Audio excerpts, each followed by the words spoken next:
down to the, yeah, mute.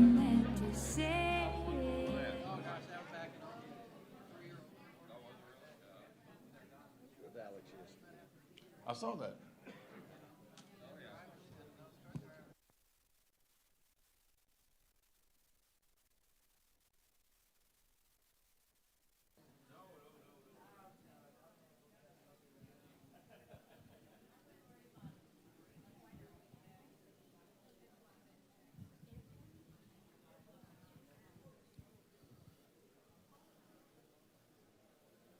Welcome back.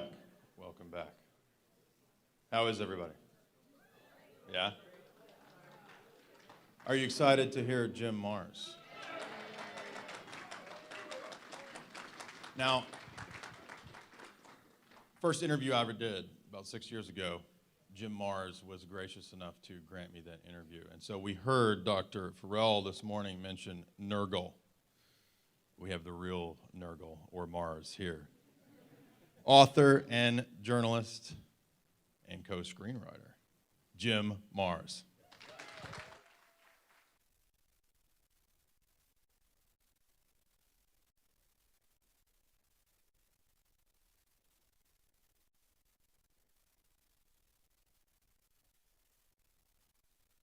Unique. Do I need this? Okay.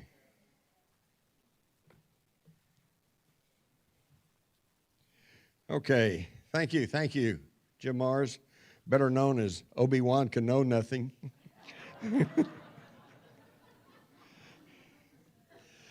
It's a pleasure to be with y'all today, and I want to tell you I'm really, really gratified and slightly amazed to see this many people show up in this bad weather to talk about space aliens and secret space programs and stuff. So I tip my hat to each and every one of you.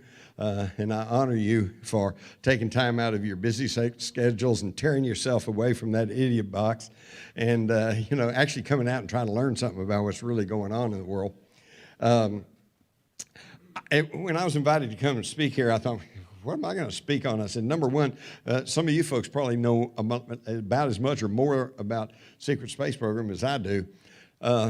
And so I thought, what am I going to talk about? And then I realized, okay, number one, I'm sure many of you probably are either unaware or have not learned much about remote viewing. And then also I wanted to tell you why I am somebody who's worth listening to on a secret space program convention.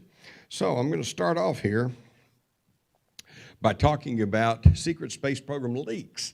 These are people that I personally have met with, talked to, interviewed over the years, and that has convinced me that yes, number one, there are extraterrestrials, there are non-humans operating in and around this planet, and two, that we have secret technology that is not known generally to the public. Not all these people were necessarily leakers, and so maybe I should have said sources. I think I said insider sources. And I go all the way back. I've been at it for a long time. I can show you that I drew a watercolor picture back in 1957, I believe it was, when there was a UFO situation in Levelland, Texas, out in West Texas, and I was reading the news reports, and I drew this picture, which I still have. So, see, I can guarantee you I've been keeping up with UFOs since the mid-50s, all right, just shortly after the whole thing got started. Oh, excuse me. In the course of my journalistic career, I have had a chance to interview some pretty credible people like Dr. Edward Teller, grandfather of the H-bomb, who, by the way, when asked about ozone holes, said, well, perhaps it'd be a good idea to put pulverized gold in the upper atmosphere and spray the upper atmosphere with these heavy metals to plug up the ozone holes. Is that what they're doing with chemtrails? It would seem so. Dr. Philip Corso, of course, most of y'all are familiar with him, who he said he was one of those who not only saw craft and bodies, but actually passed alien technology on to our military-industrial complex, all right? And here's the way this works, and it's really easy, and it's also easy to see how that it's easy to deny this. For example, he told about receiving lenses off of aliens that enabled night vision. He took one of these lenses one time and he met for just 1 hour, one time, with a fellow in a big university who was studying night vision, and he showed him the lens. And the guy looked at it, saw what it was made out of, how it was configured, and went, whoa. He said, what I love, he said, where'd you get this? And Corso, under orders, he says, France. And it sounds like a Conehead joke, but that was the deal. They got it in France, okay? One time, 1 hour, he's met the guy saw this and put him on the way, and now this fella is now accredited with developing night vision. And I don't want to take anything away from him because he really did. He worked hard on it before, he worked on it after, but you see how that just one little thing can put someone off on the trail to new technology. J. Allen Hynek, I met and interviewed J. Allen Hynek after he had had his conversion. Those of you who know about Dr. Hynek know that he started off as a government stooge, trying to tell everybody that there was no such things as UFOs. In fact, he got in big trouble up in Michigan when a UFO was seen around this college, and J. Allen Hynek got up and said, well, what they saw was swamp gas. All right, and boy, he got hammered for that. In fact, Gerald Ford, who was their representative at the time, was so incensed because so many people called and screamed at him about that he said he was going to set up a congressional panel to study impartially and in depth the situation of UFOs. He never did it, but he got named president, so he got his reward, didn't he? Master Sergeant Bob Dean, I'm sure a lot of you know Bob Dean, what a great guy he is. He was the highest ranking NCO in NATO, and as such was able to read some of their briefing stuff, which talked about spacecraft, talked about aliens. Okay, so see, these people are not science fiction writers, and they're not conspiracy theorists. Dr. Bruce Maccabee, very well and incredible photographer, analyst, okay? And then, of course, Joseph Blumrich, who worked for NASA and wrote the book, The Gods of Ezekiel. I interviewed him, and his idea was he started off as a NASA official who was totally opposed to the idea of UFOs and aliens coming here and all like that. And so when he heard that somebody, it was probably von Daniken, who pointed out that the account in the Old Testament of Ezekiel and the fiery wheels certainly sounded like he was observing some sort of airborne craft. So Blumrich says, okay, I'll point out how stupid that is. So he went back and meticulously studied the subject and sketched up the way it was described in the Bible, and lo and behold, he did a 180. He came back and he says, this sounds like a landing craft, So those are the people that I've talked to personally. Others include my friend Dave Hodges, and I don't know if you all listen to him. He sometimes goes out on a limb, but his heart's in the right place. His claim to fame is that his father worked very closely with the paperclip Nazi scientist. And he says that some of the scientific breakthroughs that these Nazi scientists got, that they were quite open in saying that they were of extraterrestrial origin. Now that, of course, comes into play about, well, wait a minute, what did the Nazis get? Well, we know the Nazis at the end of World War II had some extremely exotic and futuristic technologies. The A-10 three-stage rocket, the V-1 rocket, the V-2 rocket, the Nazi Bell, which was an energy manipulation device. It's really incredible. You can read a lot of that in my book, Rise of the Fourth Reich, which unfortunately I don't think I have a copy here, but you can still get them at a bookstore or on my website. Dave Hodges says there is the Newtonian science that our children are taught and which underlies our primitive technology. And there is the hyperdimensional physics technology that the elite control. It is the technology that the Black Ops military space program utilizes to explore the solar system, okay? So now these are coming from, these are not conspiracy theorists and they're not science fiction writers.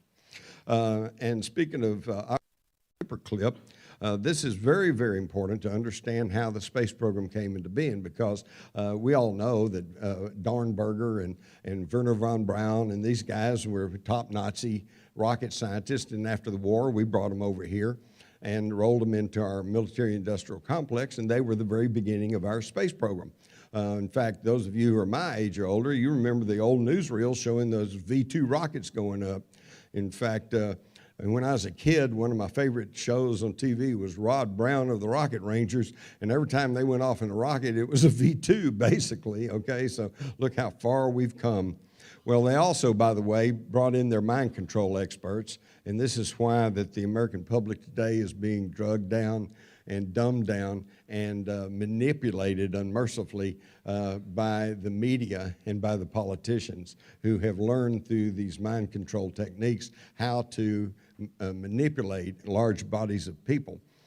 But what happened there at the time the Nazi scientists came over here was that an almost equal number went into Russia. And what we now know is that they were in secret contact with each other. And I think this was by design, because the people who actually are manipulating world events, and we're talking about the bankers of Wall Street and of the City of London, who funded Hitler, created the Third Reich, and then got fearful because they were afraid that the Nazis were going to take over the world and that Germany would then control the world economy. And they didn't want that. Winston Churchill, even during the war, wrote, he said, the current war is not against the National Socialism, which is Nazis. He says it is against the economic power of the German people, and it must be destroyed. I don't care if a Jesuit priest is in charge. So they weren't really after Hitler, and they weren't really after the Nazis. In fact, they created National Socialism as a bloc in Europe against the spread of communism, which they also created. But it got out of hand. Once Lenin died and Stalin took over, then he was an ironclad dictator, and then he also allowed the creation of the Internationale, okay? Workers of the world unite. Well, that scared the pants off of the Western bankers and corporate owners and everything, so they said it's got to be stopped. So they created National Socialism in Germany, all right, as a bloc. And the only real difference between the Nazis and the communists, the socialist game plan was the same in both instances. The only difference is that the Russians were trying to take communism worldwide, and the Nazis were pretty much content to leave it as within the national boundaries, saying Germany is on top and we'll run everything. So this leadership, this global elite that were creating all this, and then Hitler, of course, got out of hand. They had to band up all their resources in 26 nations to go and stop Hitler, which they did. It's known as World War II. So after the war, though, they really got interested in space flight, and they didn't want the Russians to dominate space. They didn't want the United States to dominate space. They wanted to dominate space. So they kept the whole thing compartmentalized.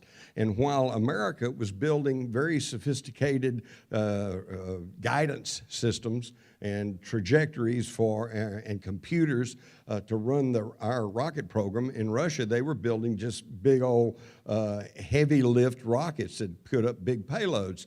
And as a result, they got ahead because they were the first to put up Sputnik. They were first to put up Laika the dog. They were first to put a woman in space. They were first to put a man in space. And that made us fearful. We said, oh my goodness, we got to do something here.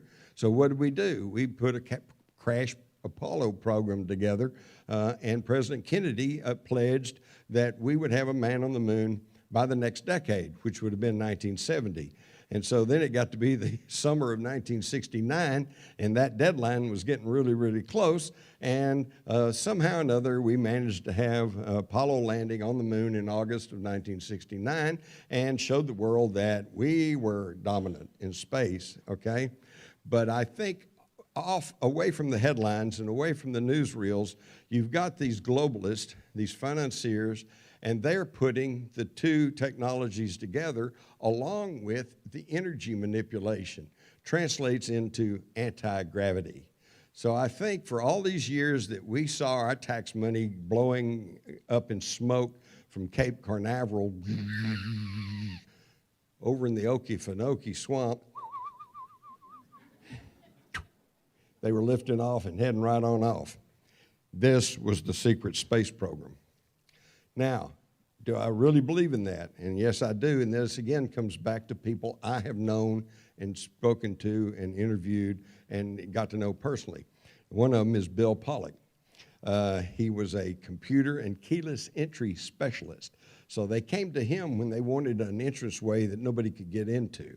And as a result, he ended up going to Area 51, to the Tonopah Test Range in Nevada, and he would go down in those deep, deep levels underground to install, to inspect, and to design keyless entries. You know, the one where you put your eye to the keyhole and you read the iris and put your thumbprint on, put your handprint on, and which I'm sure was very exciting and rewarding work. The one thing he told me about that still bugs me to this day is that he worked in association with a company at one time that the government ordered 2 billion microchips from. And he knows they produced them, but he doesn't know what happened to them. And I don't know what happened to them. What worries me is we may all be carrying them around inside ourselves right now. So, and that's, I'm not saying that's true, I'm just saying they have the capability. He also met the Nazi paperclip scientist, and he knows the same thing that Bill knew. Not Bill, but Dave Hodges knew that they got their technology from aliens, okay? Now, I talked to him probably back in the mid-2000s, but he told me that he didn't want me to use his name and he didn't want his material out until after he died. And he died from cancer in 2007. And so now I can talk about it. His wife, Annie, is still a good friend of mine, and she knows all about this. And so I would encourage you to listen to Dave Hodges and to go on YouTube and type in Bill Pollock and listen to the lengthy confession or statement that he made prior to his death. Another one is Boyd Bushman, who I met there in Fort Worth. He was a senior scientist for several of the defense contractors, including General Dynamics and others. And of course, they try to say that, well, he's just a nut. Yeah, well, this nut holds 28 patents, most of which are still classified. And his big thing was anti-gravity. He told me just outright, yeah, we got anti-gravity, okay? He also mentioned aliens in Area 51 and that they were working on faster than light travel because the aliens have faster than light flight technology. He even went into some detail as to the different sizes of the little grays, et cetera, et cetera. And he also confirmed that they use telepathy to communicate. But of course, as in the case of all of these sources, or whistleblowers, if you want to call them that, then immediately there's a backlash and people go, that's not right, oh, they're crazy, oh, they're hoaxers, you know.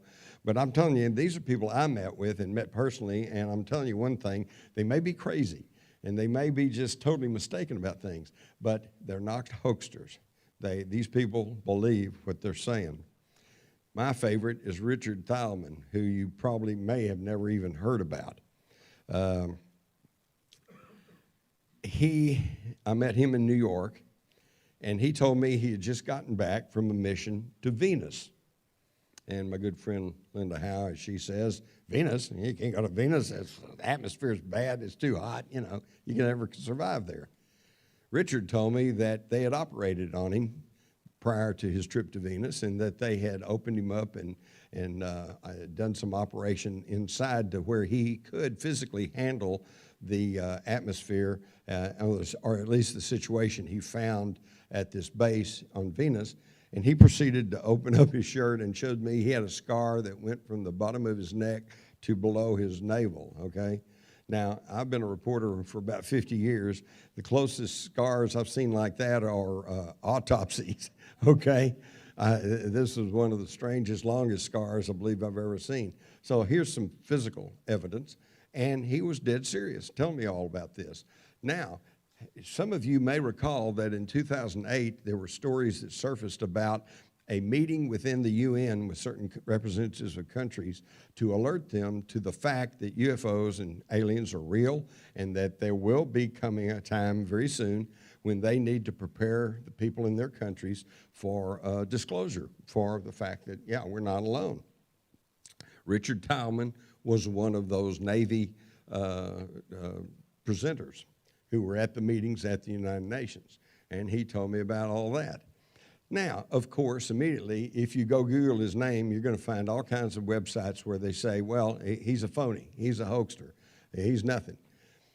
Again, talking to him and meeting him in person, he explained to me that he had been in the Navy for a good number of years, and that he was in the Navy back in the 70s when it was analog, and that they had destroyed all his records. And that, and then when they went digital, they just never made the files on him. So yes, it's true. You're not going to find any files on him, just like you're not probably going to find any files on Boyd Bushman, or some of these other people. When you're sheep dipped, okay? And some of you may think, what do you mean by sheep dip? That is a term they use for somebody who is in the military, who they decide they want to use as an asset doing something outside the military. So they either have a formal retirement, or they kick them out of the service, sometimes with a good record, sometimes with a bad record, but then they separate technically and officially any service, and yet they continue to work for the military and report back. And Richard Tallman is one of those. Here we see in the white uniform with this rank of medals he's got. I cropped this picture down, but he was there with his wife. Okay, now there are some, to show how they go, there's some sites that say his ex-wife, they're divorced now, that she says, oh, he was never in the Navy. Okay, well, that's just what the debunker wants to hear. So that gets spread all over the place. According to Richard and other people who have really studied this case, she was primed to say that. She promised him she would say that. He said, if anybody asks, I was not in the Navy, because he's sheep dipped. He's out of there. Now, to me, the crowning point of Richard Tallman, who, by the way, has now gone into hiding because he just caught so much crap, if you pardon the expression, was the fact that he appeared at Navy League and Navy Order meetings in his uniform with this whole rank of medals. And when it came up and the debunkers started claiming that he was never in the Navy, he never had these medals, well, that brought up the question of stolen valor. This is what they call it when somebody claims to have some military medal of honor of some sort, and it's all a hoax and a fake. And by the way, these are criminal acts and are strongly punished under federal laws. So some of the people, including the head of some of these Navy organizations, said, well, we don't want somebody like that in there. They actually got hold of the FBI. FBI came, and they took him in, closed session, talked to him a while, then talked to some of his so-called superiors, and they went away. No charges filed. Nothing ever said since. In fact, I've talked with people who accompanied Richard to classified installations, high security installations. Okay, this tells me that he's the real article. So, yes, we've been to space. Just a few other people, by the way, that confirmed these United Nations meetings were Mr. Karim, the president of the UN General Assembly, and a French auditor named Gilles Laurent. And, of course, you all have heard, I'm sure, of Catherine Austin Fitts. I understand you're going to be hearing from her in person tomorrow. You might ask her about this. But way back, I think even before the news came out about the 2008 meetings at the United Nations, she was publicly stating that she had met with a group of high-level people in the military, including the Undersecretary of the Navy. And by the way, it's the Navy that keeps coming up, right? Let me tell you where they've thrown us off the track some. If you go back and study the Air Force, which is, everybody turns to the Air Force when it comes to UFOs, but the Air Force didn't even come into being until 1947, right? So they weren't even there early on. And before that, who was in charge of unconventional aircraft and the study of exotic technology? The Navy, okay? So this is one reason why everybody files Freedom of Information Acts against the Air Force, going, tell us everything you know about UFOs, and the Air Force says, well, we don't know that much, and it's probably the truth, okay? In fact, you go, here's what's interesting to me. I have some documents signed by George Marshall, the chief of staff of Franklin Roosevelt, talking about the great Los Angeles air raid of 1942. If you don't know anything about that, y'all look into it. It's a really fascinating story. Something happened in the skies over Los Angeles. People died. Anti-aircraft ordnance was expended. It went on for hours. And then later we were told nationwide that by the Secretary of War that it was just a matter of nerves, just nervousness. You know, they were shooting at nothing. And yet the document I have in my files, signed by George Marshall, said that he had learned of the recovery of unconventional aircraft in the hills of San Bernardino following this raid, and that the Navy announced they had recovered unconventional aircraft off the coast of California. Apparently, we managed to bring something down. Very, very interesting stuff.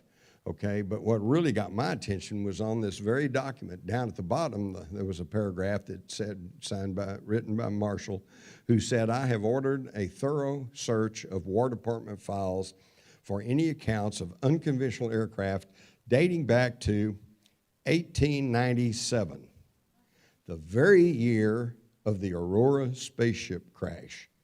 And I now live just about 5 or 6 miles from Aurora, north of Fort Worth, about 20 miles north of Fort Worth.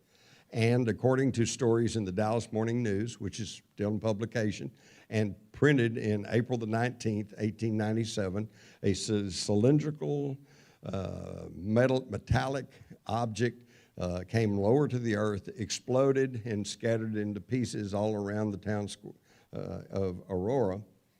And about the third or fourth paragraph said the pilot, whose remains were badly disfigured, but enough was collected to show he was not an inhabitant of this world. So, wow. In Washington, as early as 1942, and probably a long time before, they knew that all of this was true, but they had to keep it quiet. Now, why would they want to keep it quiet? Well, of course, they'll tell you the easy, facile information is that they didn't want the public to panic, okay? And there may be something to that, because we all know the story of what happened in 1937, 38, when they did the War of the Worlds broadcast, okay, by Orson Welles. And what happened there simply is that they went nationwide with the broadcast, and it sounded like at the very beginning of it, they made it very clear that this was a Halloween production, and that they were dramatizing H.G. Wells' novel, science fiction novel, War of the Worlds. And so they made that very clear from the very beginning. The problem was a lot of people tuned in late, and they didn't hear the disclaimer. All they heard was, we interrupt this program to bring you news bulletin from New Jersey. These cylinders have fallen. Oh, my God, they're opening. And, oh, my God, these monsters are coming out. Oh, my God, they're eating everybody. And they're setting the countryside on fire, you know. No wonder people panicked. I don't think we'd have that today. There's still those who cling to the idea that the public couldn't stand the information. I totally disagree. I think because there's so many generations now that have been brought up on Star Trek and Star Wars that, if President Obama or any political figure got up and said, okay, folks, we've got really good, credible information that there are life outside this earth. We've been in some cursory contact. We don't see that there's any threat. And your government's on the ball, and we're going to try to clarify the situation, and we'll keep you apprised. Everybody going to run out and cut their wrist and riot in the streets? I don't think so. But that's the attitude that's still going on. Vance Davis, you may remember the story of the 6 AWOL soldiers that left Germany and then came over here and were caught over near Gulf Breeze, Florida. And they, too, were confirming the alien visitation and that humans are being genetically manipulated by aliens. So you've got all these people, but, of course, any one of them you care to look at, there will be the debunkers, the detractors, and they'll say, well, they're nuts, they're crazy. And that, my friends, is the nature of the cover-up. It's just like the Kennedy assassination, just like 9/11, just like space aliens. It's not the classic cover-up in the sense that you can't get to the information. It's the cover-up by obfuscation, okay? They throw out so many red herrings and straw men and claims and counterclaims that the average guy goes, man, whoa, That's enough. I don't want to hear any more about it. It overloads my brain. And this is what they're counting on. And again, this is why I honor you folks for coming here and actually talking seriously about these matters. Just to show you that I'm not sure what this means, but I found it very interesting. This is Army General Keith Alexander, who used to be head of the INSCOM, Intelligence Security Command, and he set up his Information Dominance Center to look like the bridge of the Starship Enterprise. Whoa. Now, is he just a true Trekkie? Or does he know something that we don't know? All right. Now, this comes back, and I'm going to quickly run through this about remote viewing aliens. All right. And, of course, first I have to explain for some of you, in fact, well, I can't really see that well, so I'm going to assume that there's some of you who probably are not even sure what remote viewing is. So let me point out that this goes back to the early 70s when there was a book published here, and it was quite successful, called Psychic Discoveries Behind the Iron Curtain. And the authors pointed out that the Soviets were making headway in experimentation with psychic ability. Okay, now in the halls of the Pentagon, the old cigar chomping general said, well, that's a bunch of BS. Bah, that's not real. You know, but hey, if the commies are doing it, we got to do it too. You know, we can't let them get ahead. So we had a psychic race along with the arms race. And so the CIA got involved, and they started funding some experiments on psychic viewing, and they showed promise. They finally brought in SRI, Stanford Research Institute. And this is Russell Targ on the left and Hal Puthoff, both of whom I've met and spoken to. And they began to work and experiment with this remote viewing, and they found, much to their surprise, that it actually works. Then it became an official unit within the United States Army, again under the Intelligence and Security Command at Fort Meade, Maryland. And when I went up there, these buildings were still in existence. They've been bulldozed, they're long gone now. But these little clapboard buildings were a cook school for cooks, a school for cooks during World War II. And they had kind of become dilapidated, and so they turned them over to this small unit of about 25, 26 people who were studying remote viewing. Funny story there was Dave Morehouse told me that when he first went there and to show up for working at the remote viewing unit, which at that time was going under the name Grill Flame, he said he looked at the old ramshackle wooden building from World War II, and he thought, holy cow, you know, are we supposed to work in that? But then when he went up, he said the door was solid steel and had a keystroke, you know, one of these keyboard locks on it, very, very modern and sophisticated lock. And he said he knew right then that they were really doing something in these buildings. Well, this is where what I call remote viewing central. I'm not going to go through all this, but for you who want to study, it was really interesting how that they developed the remote viewing. What I do want to tell you is just two quick things, miraculous things. One of the things they found was that each and every one of us has this ability, okay? Every one. They never tested anyone who did not have any ability at all to do this remote viewing. But of course, saying that we all have the ability to do remote viewing would be like me pointing to each of you and say, you have the ability to play Mozart on the piano, okay? We all do, but I guarantee you some of you are going to beat me by a mile playing Mozart on the piano. But let's think about it. And I feel confident in saying, if I took piano lessons and if I practiced day after day after day, after a while, yes, I could play Mozart on the piano. So yes, we all have the ability, some naturally a little better than others, and some who have to work at it harder. The second thing they found, which is truly wild, is that this remote viewing is not limited by time or space. They can look back in time, they can look forward in time. But I've got to mention here, because I think this is, to me, is quite hopeful. When the remote viewers go back in time, everything's there. They can look at everything. There's the buildings, here's the people, here's this, that, and the other thing. The one thing they have trouble with is dates, because the only way they can't really read numbers. And there's a reason for that, because numbers are a human affectation. You know, that's just something we have in our head. In other words, if I've got an apple here and I've got an apple there, that's the reality. When I say there are two apples, that number two is just a construction that I've come up with. So they have a hard time with numbers. So if they try to date something in the past, they have to go by what the people look like, what they're wearing, what the vehicles look like, if there are any vehicles, et cetera, et cetera. But the past is the past, and it's there. When they go into the future, the immediate future, they can pretty well get a look at.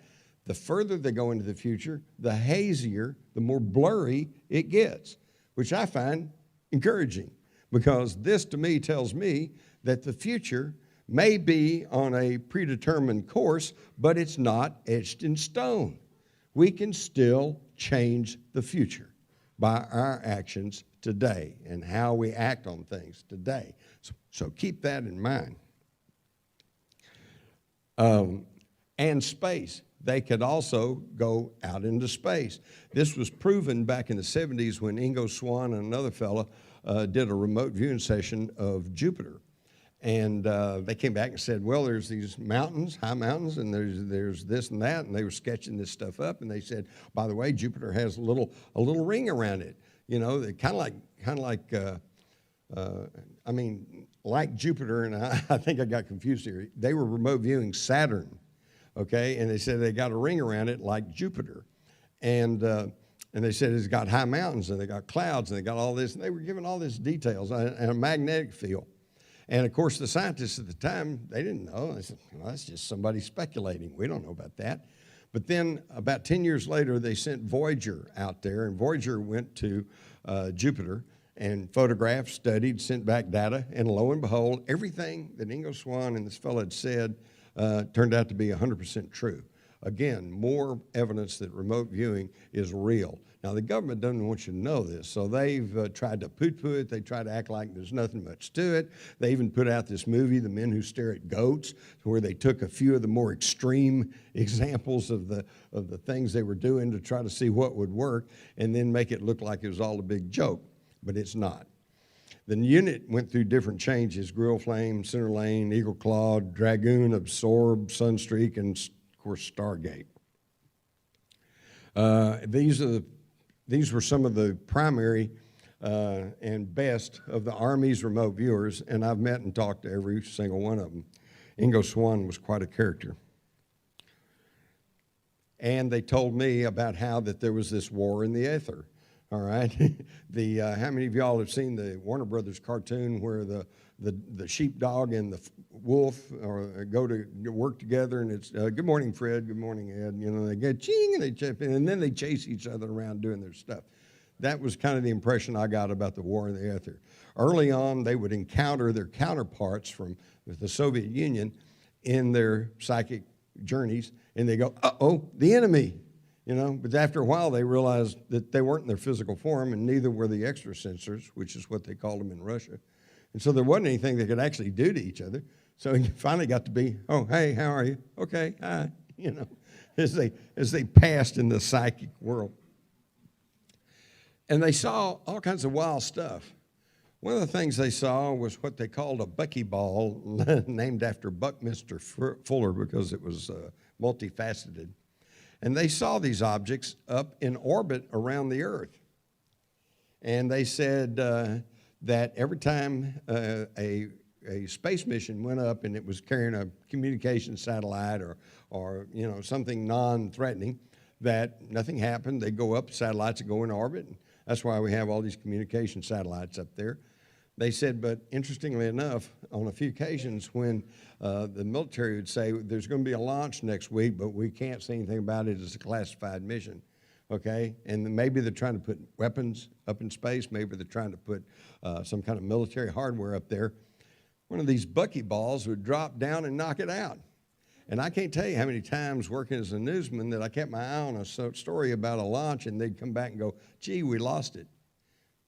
What do you mean you lost it? You know, you went up, you got radar, you got everything else. What do you mean you lost it? Well, they lost it. And again, as what they call in remote viewing, the way you know whether it's true or not is when you get feedback and you find out, is there anything to that? So interestingly enough, here in 1994, we got space news, not exactly a conspiratorial rag. And we've got Air Force Colonel Frank Sterling talking about the loss of Titan IV. And they said, the first paragraph said, the explosion of Titan IV rocket appears to be linked to a solid rocket motor segment that was repaired several years ago, blah, blah. But in a strange twist, Sterling said he had also been told that the Air Force video of the launch shows an unidentified object apparently striking the Titan at an altitude of 110,000 feet shortly before the rocket blew up. Is this confirmation of a buckyball or whatever? And you know, this brings us to a current thing here. You might remember the Chelyabinsk meteor that exploded over Russia here just a few months back. And that was a tremendous thing. And it didn't hit the earth. It exploded, okay? Now, wait a minute. And now, as you can see in these bottom clips of cell phone and video footage, something appears to come out and strike this meteor before it can hit the earth and cause, can you imagine what kind of damage a meteor that size would have caused? That would have been fairly close to the one that hit the Gulf of Mexico and may have obliterated the dinosaurs. So are we still being looked at? Is this the secret space program, you know, defending us? Is this the UFOs trying to take care of us? Was this a missile, or maybe it was a buckyball? Another interesting thing where the remote viewers came from Pat Price, who was a former police officer and who turned out to be one of the best remote viewers they had. And early on, he showed up for work one day and said, hey, you know, I was doing a remote viewing session at home and I found 4 alien bases on the earth, you know. He said one of them's inside Mount Perdido in the Pyrenees, one in Mount Irigani in Zimbabwe, Mount Zeal in Alaska, and under Mount Hayes in Alaska. And of course, the people there just kind of looked at him funny and said, well, that's interesting. How do they know? How do we know if this is true or not? So some time went on, and after the grill flame unit got to operating pretty smoothly, Captain Skip Atwater was put in charge of their training. And he told me that one day he decided he wanted to give them a really strange and exotic target. So he dug out the files about the 4 alien bases, and by coordinate number, in other words, you don't tell somebody what you want to go look at. If I tell you to go remote view the Eiffel Tower, you can sit right down and draw me a picture of the Eiffel Tower because you know what it looks like. That's not remote viewing. So to know that remote viewing is actually happening, if I want you to remote view the Eiffel Tower, I have to give you just a coordinate number, 24896742, okay? That's meaningless number, except in my mind, I understand that that connects to the Eiffel Tower that I want you to look at. And since Einstein's unified field theory and what we're more and more coming to understand, that the entire universe is just a big old frothy bunch of energy bubbling around, when I make that connection from that coordinate to the Eiffel Tower, that goes off as a thought wave, thought energy, okay? And if you're sensitive enough, you'll pick up on it. And when I give you that coordinate number, your mind will go, well, that's the Eiffel Tower, and it'll take you to the Eiffel Tower. And then you begin to self-interrogate yourself, and you go, well, is it man-made or natural? Well, it's man-made. Is it big or small? It's big. Is it in Europe or North America? It's in Europe. Is it in a big city? Yes. Are the people around? Yes. Is it very hard? Yes. And you just keep going until you go, oh, it must be the Eiffel Tower. That's how the remote viewing works. And when you get 2 or 3 or 4 or 5 or 10 remote viewers going after the same target, then you get variations in what they see. But if you synthesize it, you can generally take that to the bank. So Atwater took all the remote viewers and gave them a coordinate for these 4 bases. And what did they do? They came back and confirmed 4 bases, the very ones that Pat Price had talked about. Absolutely amazing. What's amazing to me is that since we have this information, how come some of our sneaky Pete military people hadn't gone to these bases to find out what's going on there? I'm not sure they haven't, but we never hear about that. Okay, another example is in August of 1995 when we sent the Mars Observer. And it was supposed to be, there had a lot of hoorah about that because it was supposed to go into orbit around Mars and photograph all these things like the face on Mars and all like that up very close, you know. Well, it was going into orbit around Mars, and again they said, gee, we lost it. So at that time, I was in close contact with all these military remote viewers, so I got in touch with them. I said, what happened to the Mars Observer? And they said the same thing that happened to the Phobos 2, which was a Russian ship that went to Mars. And in both cases, the remote viewers said that as these objects, we're going to take the Mars Observer, as it approached and was going into orbit around Mars, a cylindrical saucer-shaped object rose off the surface of Mars, went out, and then scanned it with electromagnetic energy. And they said that they did not get the impression that this was hostile or that there was any evil intent there. In fact, one of them said he thought the analogy was the tugboat going out to meet the Queen Mary.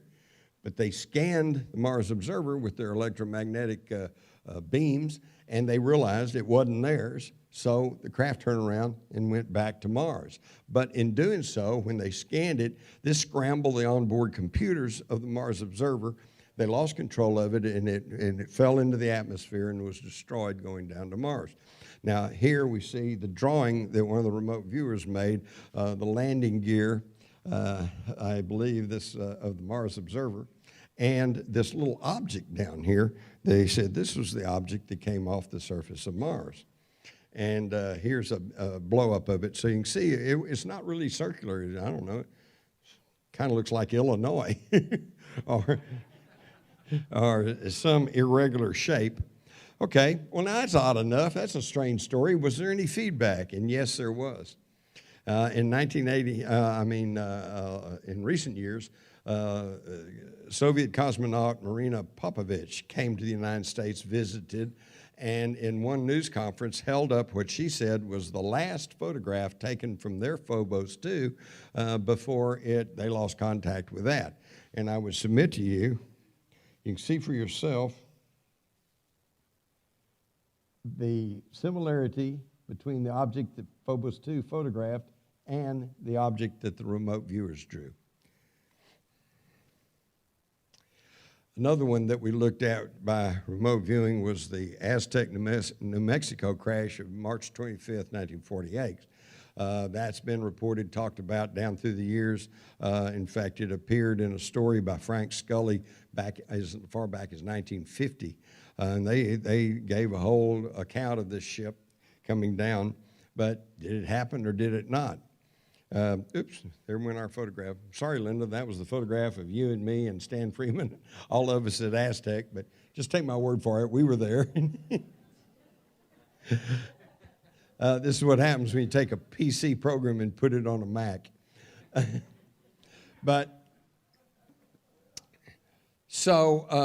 course, they said, well, it never happened. All right, well, we got some remote viewers together, 11 remote viewers led by their former training officer, Lynn Buchanan, who's a good friend of mine, good friend of Linda's, and is quite a good remote viewer.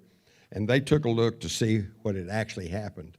And they saw a large object low to the ground, went to the ground. It was for transportation. It was silvery gray, black color. People observing the vehicle were interested and curious to see about it. There were biologicals who were disabled or hurt, blah, blah, blah. And so they confirmed that all this happened. So one of them even drew this building, said it's cube-like, campus-like environment, structure, a multi-story building, a path going around it. And one of them said, this is one of these government buildings that you hope you never go to. You may not come out alive, okay? So what we found out was the reason that even people in New Mexico today, in and around Aztec, will tell you it never happened was because unlike Roswell, where they called in people from all over and then flew stuff to Fort Worth and then flew it to Wright-Patterson, and there's a lot of witnesses to say, yeah, something was going on. When Aztec occurred, they had learned their lesson. So they brought troops down from Colorado because Aztec sits almost on the border with Colorado. And nobody was called up from New Mexico to go up there and deal with this. So they can truthfully say today, we didn't hear anything about this. We didn't do anything.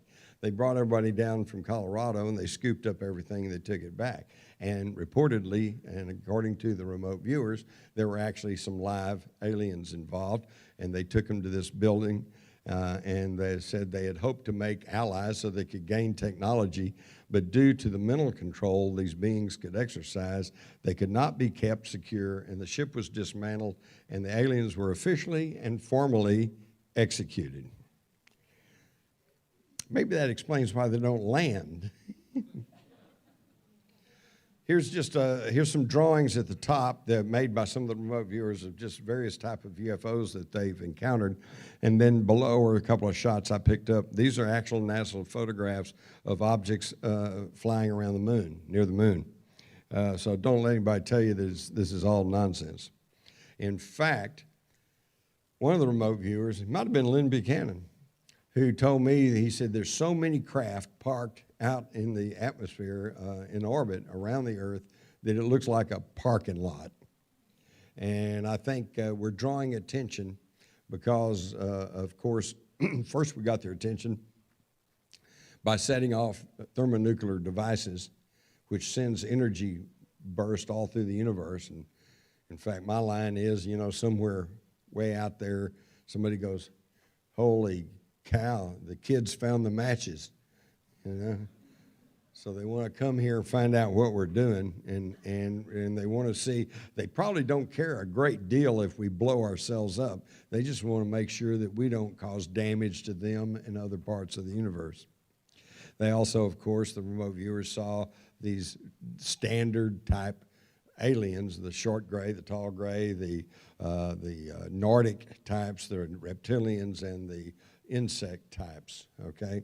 And let me point out here that while these people were trained and operating as U.S. Army intelligence officers, they were never, ever officially tasked to go look at UFOs or to look at aliens, all right? Because their authorities didn't even believe all this stuff anyway, and they certainly didn't want them talking about that or getting them there. But I can guarantee you, having talked to just about every one of the official Army remote viewers that worked during the 80s and 90s, that every single one of them came to have a personal experience with UFOs. Ingo Swann tells the story about being tasked to go look at a secret Soviet submarine. And when he got there, he started describing this circular object, and it was silvery, and it was this, and it was that. And they said, was it in the water? And he said, no, it was in the air. And they said, are you talking about a UFO? And he said, yes. And they said, session ended, and they all got up and left. You know, they didn't want to hear about that. So they all saw it. Now, here's what's pretty interesting, too. Mel Riley and Ed Dames and Dave Morehouse and some of these guys that were there in the unit at the time and were talking privately amongst themselves on the fact that, yeah, they'd all seen these UFOs, and they're flying around in our atmosphere, et cetera, et cetera. And they said, well, where are they coming from? You know, what's happening here? So they finally decided, instead of trying to look at each individual incident, why don't they track them back and find out where the headquarters is? And Mel Riley, for want of a better expression, said Galactic Federation Headquarters. So he sits down to do this incredible remote viewing, and he said he saw this place where there were high, ragged mountains. There was a flat plateau of pure blue-looking lake in front of it. His analogy was like Lake Titicaca, okay? And at this place was a huge pyramid. He says, I found myself moving up an inclined causeway with rough stone walls on both sides. At the end of the causeway is a long, dimly lit rectangular corridor constructed of smooth dressed stone on all sides, kind of a pyramid with this ramp going up to it. He said there's an entrance to a beautiful white pyramid-type structure on a rocky-like promontory, and there were these two, I guess you'd call them obelisks, on either side of this doorway. And when he went in, he said there was this cathedral-looking, domed-type center piece, and on it was this almost like a dais or an altar, and he said he felt like it was familiar, like he'd been there, like he didn't feel strange or hesitant or anxious about this at all. In fact, he went and laid down on this altar, and he said, This is his words. At the end of this inclined corridor is a large room with a very high vaulted seating. There's large polished stone platform in his room like an altar. There are white robed entities in a semicircular to one side. Their attention seems to be focused on the platform. The room is dimly lit. There's a feeling of something sacred, holy, almost religious about this place. He said it seemed familiar, like as I've been there before. He climbed on the platform, lay down, and then was illuminated by a brilliant shaft of white light from head to toe. The light was coming from overhead, and a robed figure then moved from behind the group and stood next to me and put a hand out and stretched over my solar plexus. He said he got this incredible feeling of peace and contentment, and then he was back, in his body, and the session was over, and he felt like that they said, okay, you found us, here we are, go home. And they sent him back. Now, to show you that this is what blows me away, because in my book, The Alien Agenda, when I talk about, and very quickly talked about remote viewing, and then I myself got, I think it was about 11 remote viewers, and I contracted with them to do a remote study on aliens. And this is where a lot of this information came from. At least several of them said that this place that Mel Riley was describing is on a distant world, and they drew drawings of what they saw. And I think you can see, now I tried, these were both together, so I wasn't able to separate them and blow them up, but if I could, I think you can see that this one looks incredibly like this. You got this Africa-looking continent on here, and you got the same thing over here. And they located the big city right here, and it's right here. So these are two separate viewers operating from coordinate numbers, and they get the same view. And you can also see this on some of the closer ups on others.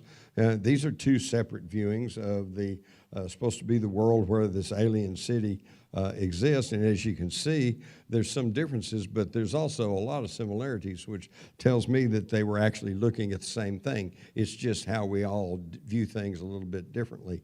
And this one really blows me away, because these are the two separate viewers showing the city on this world. And as you can see, it's the same. Obviously, they're looking at the same thing. And they both have the tower with a red stripe at the top. And here they've got a tower with a red stripe at the top. And they've got water. The water tanks are down here, and they've got those drawn in, and they've got the buildings on either side. Anyway, again, this is very persuasive evidence that these two separate viewers working from a number are looking at the same place. And Mel Riley drew this sketch saying this is his impression of what these hooded figures look like in Galactic Federation headquarters.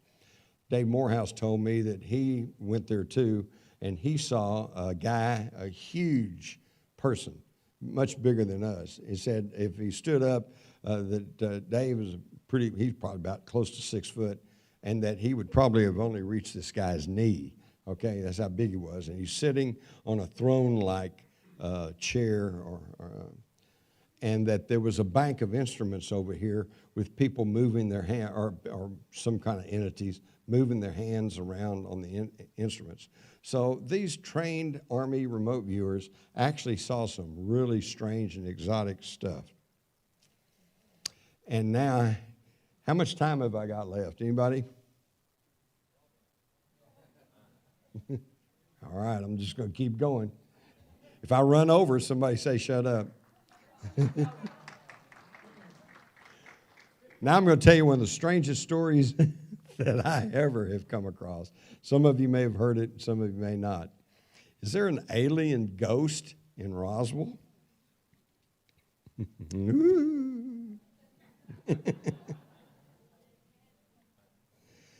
Okay, we all know the story of Roswell. On July the 4th, 1947, an object crashed north of Roswell, New Mexico.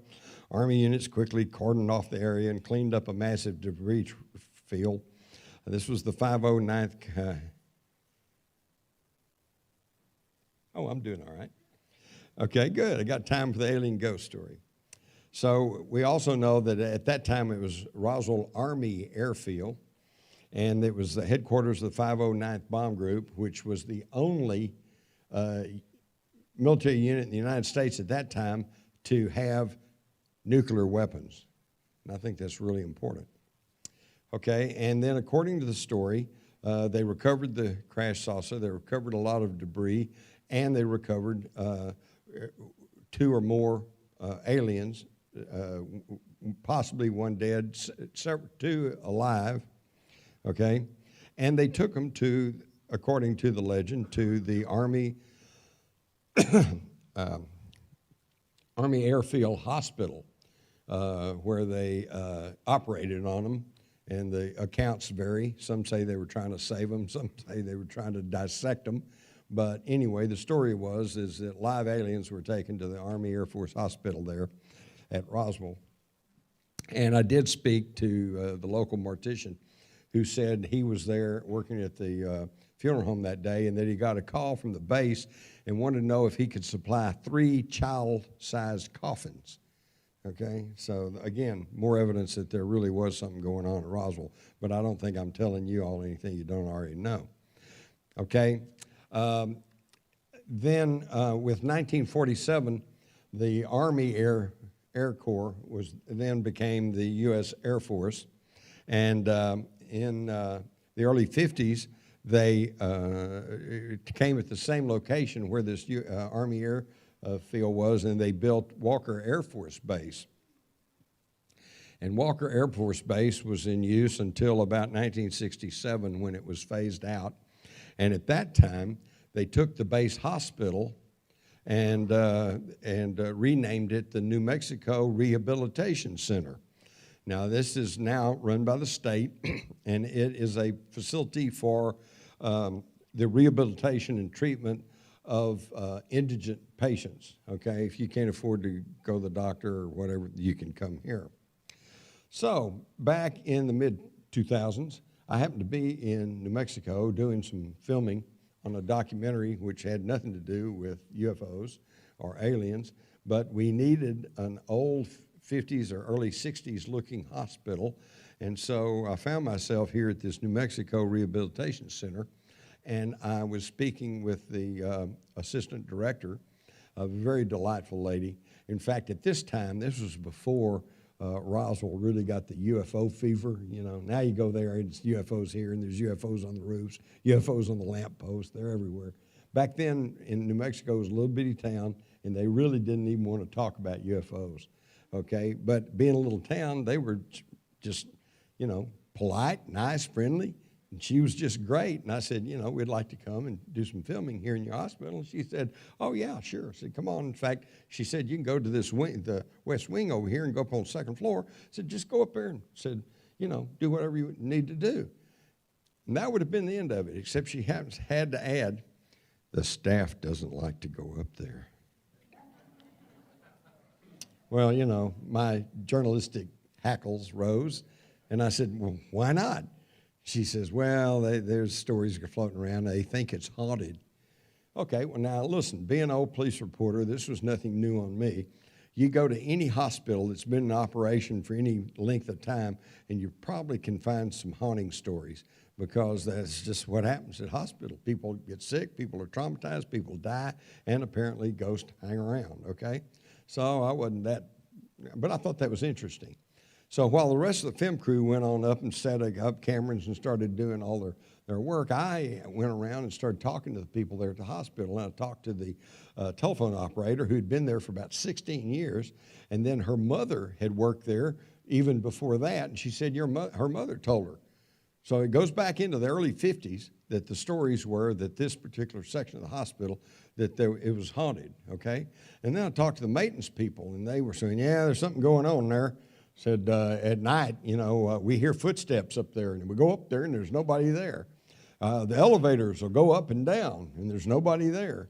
And lights will come on and go off, and we go up there and hunt all around, and there's nobody there. Yeah, there's something going on there.